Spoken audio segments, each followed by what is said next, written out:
The first person that comes to mind is Kanye. That's not the best example, but like, sorry, that's the first thing that came to mind. The very first thing that Louis experiences is bliss. And then we see Louis come to the realization of like the limits of this new power. Even though I'm here, I'm still going to have to deal with the racism. Crazy, stupid podcast. Thank you so much for tuning in. As always, if this is your first time watching, we'd love it if you could hit the like button, the subscribe button, and the bell so that you are aware of when we post things. Hello, everybody. Welcome back to another episode of Crazy Stupid Podcast. My name is Esther. And I'm Adrian. We are here today to talk about Interview with the Vampire Season 1, Episode 2. Let's get on with it. So, this episode, it picks up right after Lestat has turned Louis. One of our commentators was like, the S is silent. Yeah, I noticed that. I was like, damn, bruh, I kind of messed that up. That's my fault. It is Louis. It's like, in my head, though, like, I know that's true, but it's like when you're looking at your notes and you're reading the name, you just be wanting to say Louis. I'm sorry. I was a head ass for that because I didn't know. It's just my superiority, you know? All right. Well, next time I won't edit out all of her mistakes.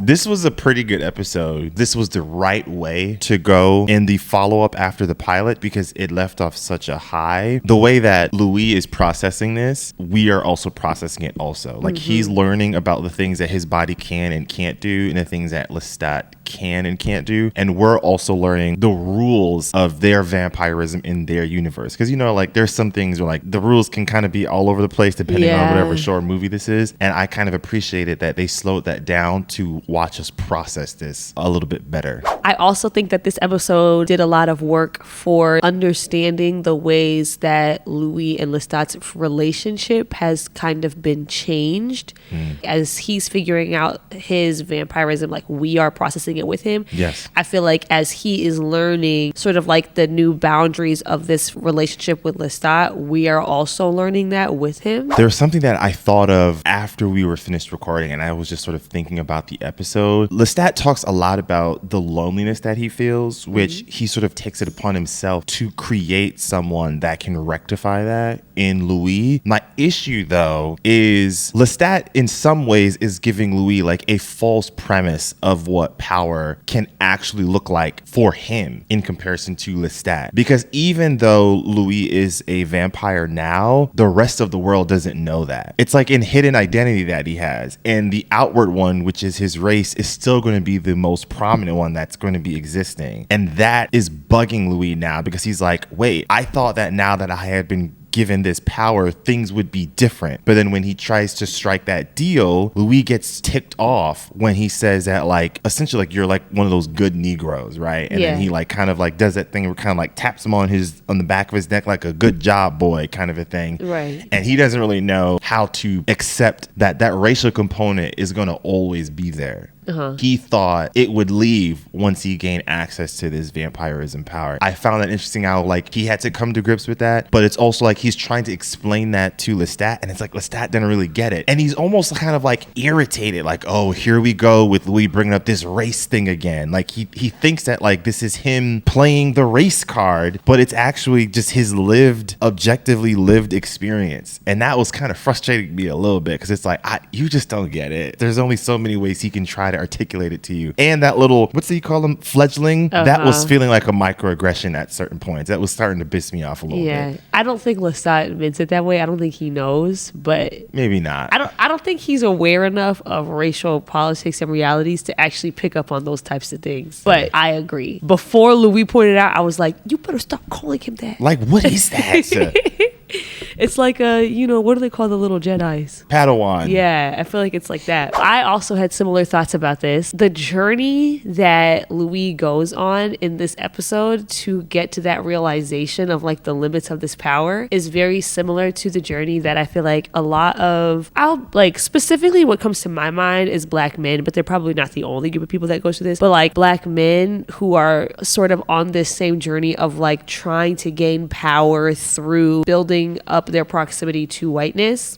The first person that comes to mind is Kanye. Sorry, maybe that's not the best example, but like, sorry, that's the first thing that came to mind. The very first thing that Louis experiences is bliss, right? Like at the end of the last episode, it's like they're on this high, and like this thrill of like the power that he has and that he has been given access to, which I feel like is the exact same experience that you would have initially if you suddenly have way more money than you're used to having. If you're marginalized in some way and then you suddenly are given access to something that can kind of like take the edge off of that temporarily, right? Yeah, it's like a rapper or an NBA player who just gets a contract. Exactly. Then I feel like right after that in the show, Louis is overcome by this pain, right? Yeah.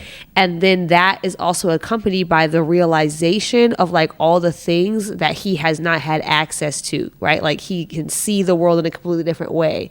He can pick up on things that he could never pick up on before. He can hear people's thoughts. Like it's like all of these things that he like never even realized were other people were experiencing, and now he can. And I feel like that's a very similar experience as like someone would have if they are suddenly given a lot more wealth and power. It's like suddenly you're seeing like, oh, all of these people have already been living this life. Like they've already had all these privileges and all this access, things that I didn't even know I didn't have because I didn't even know that they existed. Then after that though comes like the realization of what it cost you. That's like Louis realizes like, I have to hunt human beings. Like that's what this is now. Like I have to hunt human beings. I can't really be with my family anymore, not in the way that I was before because of like this new thing that I am. Like this has actually cost me a lot. And I think that's the same thing that happens with some of these people. I feel like we did see that with Kanye a little bit. Like now I'm not trying to make excuses for him. Okay, that he's not.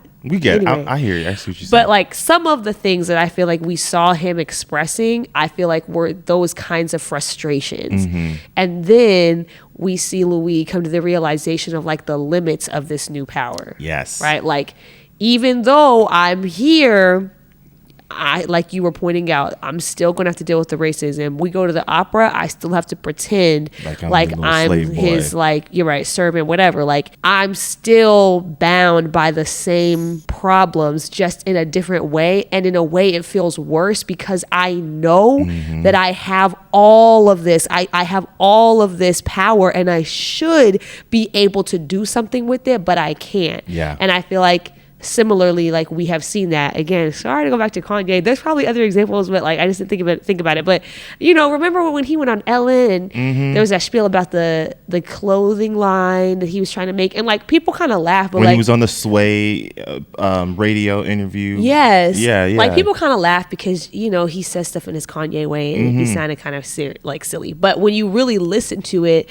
it was like, oh no, he's frustrated because he's hit a ceiling. Yes, and he can sense that he's hit that ceiling.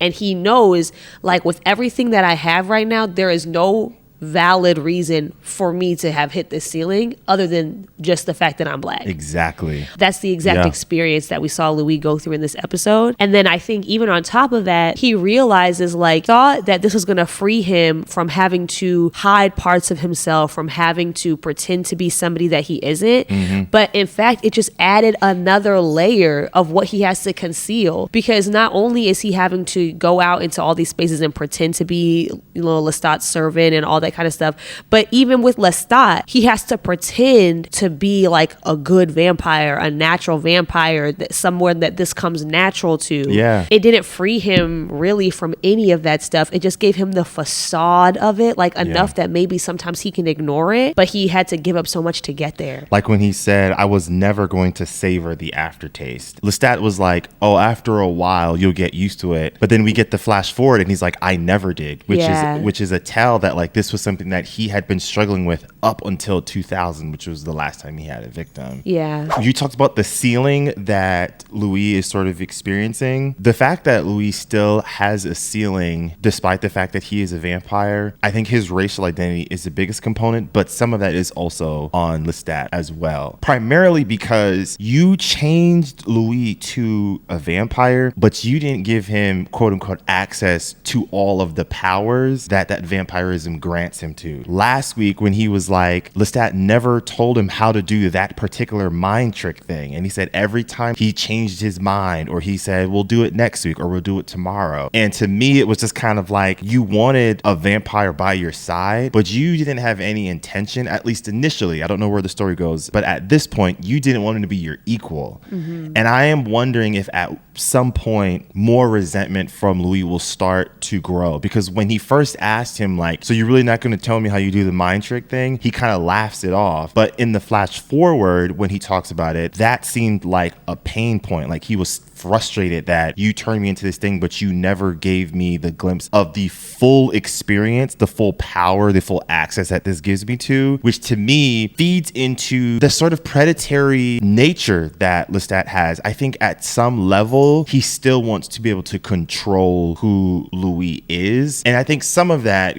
could be like from the racial component, but I do also think that loneliness that he is experiencing, being able to have complete control over that person in Lestat's mind is probably one way of saying, if I can still control him, that can guarantee he won't leave. Yes, I 100% agree with that. I actually didn't even think about the fact that, at least from what we know now, he never gave him access to that. Yeah. I thought in this episode when he showed him how to listen to people's thoughts, to me, it's like I forgot, like, no, there's like another step after that like that he still cannot freeze do. everything and zone in. He still hadn't taught him that yet. That's a very good point. And I definitely agree that I think it is primarily about this loneliness and this desire to control him, because what they show us in this episode, it reminded me of the cycle of abuse. Yeah. First, you isolate him to make this feel extremely appealing. And you point out all of the ways that he's not able to fully be himself, and you offer him what you explain as a pathway to freedom. You give him that, and then the cycle starts. Like, you give him all of this stuff, and then when Louis starts to feel fed up, when he starts to feel frustrated, when he starts to feel angry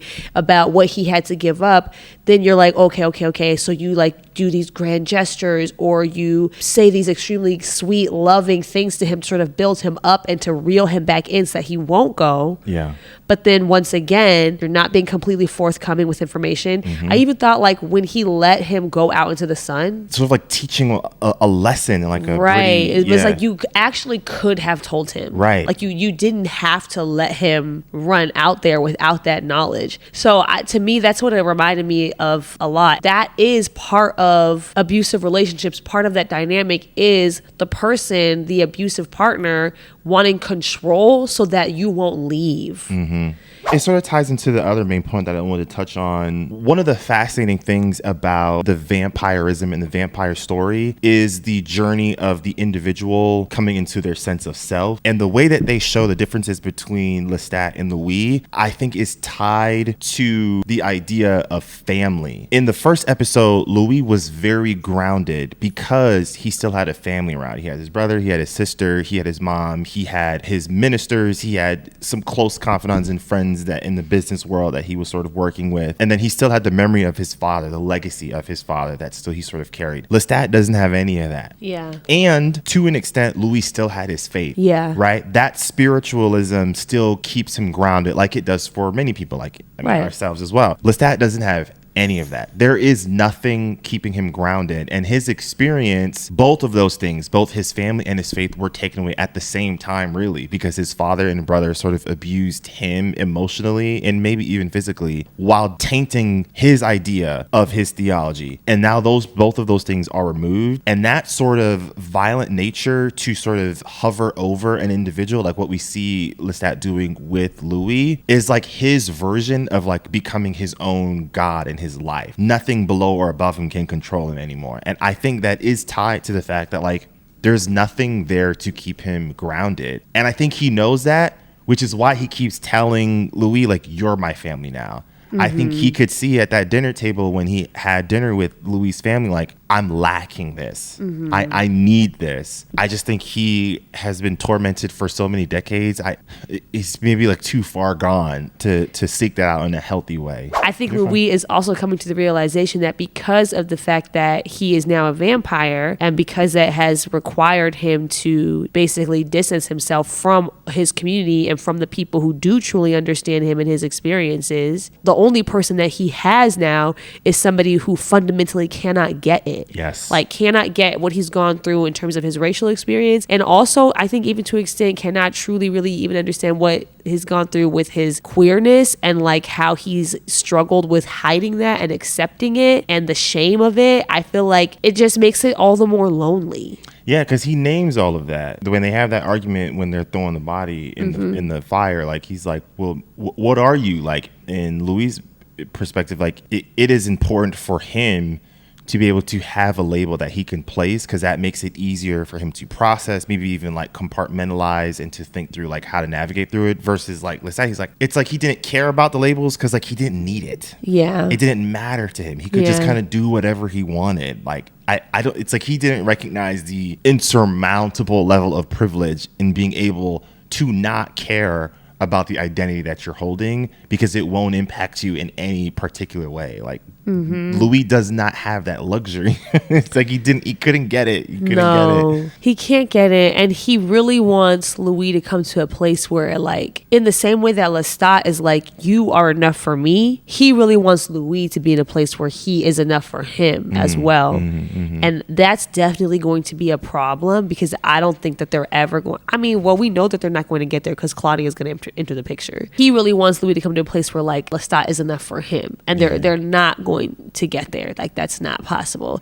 But you definitely see it in that conversation in the theater, in the opera, when he is asking, like Louis is asking, how many of us are there? I think because he is like, maybe he's trying to come to terms with the fact that the community that I've had my whole life, I can no longer have. Yeah, he needs it. But I need something else. Right. And so he's like, it can't just be us. And I feel like you could see Lestat maybe either not 100% understanding or not really liking the question, or maybe both. First he's like, not many, like just 100, and then he tries to twist into this romantic thing of like 101, but like you can see like it doesn't really land because that's not what he was seeking in that moment. He needs the comfort of knowing like I am going to be able to be a part of like a larger community. And you know what, the more I talk about it, the more certain I am that that's definitely racial. That's definitely grounded in like black people are a much more communal people versus the individualism. Yes. Side. Yeah.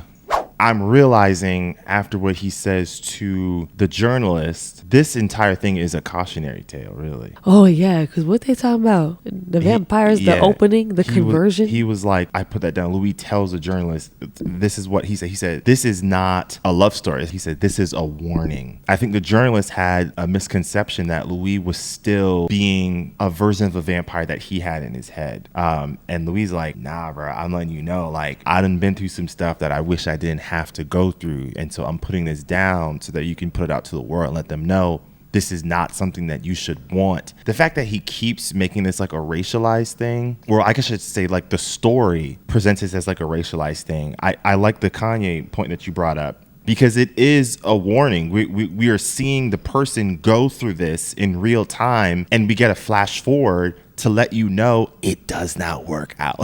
Like, yeah. You know, I think that makes it more powerful of a story, but also very tragic. I also thought it was interesting what they were talking about, because when he said it was a warning, I honestly took that not even as like a warning against like, don't become a vampire, which you shouldn't need that warning. Okay. I just want to say it's like that. Even the fruit. It's just the temptations there. But I took that because of how they talked, the conversation that they had a little bit later. The journalist was like, so do you think that they meaning the other vampires, like that they're going to take the pandemic as like their opening for like whatever they got planned? And Louis was like, yes. And he talked about how that one Moroccan vampire was like, he calls it the convergence, because there's the pandemic and then there's also like, you know, all these political issues and all this political instability happening at the same time. So I took it as like, it's also a cautionary tale because like these beings are among you and they're cooking something up. We appreciate y'all's support. And as always, we'd love it if you all could hit that like button and the subscribe button and the bell so that you are alerted when we post things. And with that, we will see you all next time, y'all. Peace out. Were you looking for the word notified? Okay. Well, I'm leaving that in. Need y'all to know how much of a page you